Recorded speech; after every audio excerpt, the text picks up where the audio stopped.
Hello guys, in this video I'm going to show you how to add or how to apply the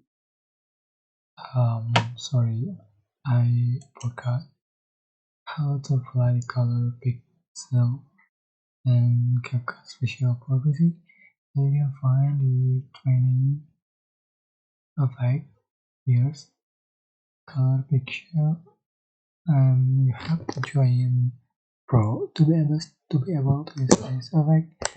So go to media and import your videos or just photos that you like to edit.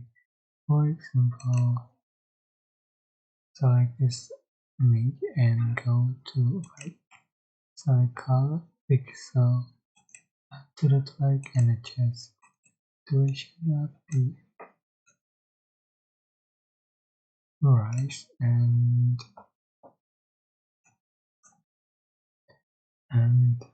here you go.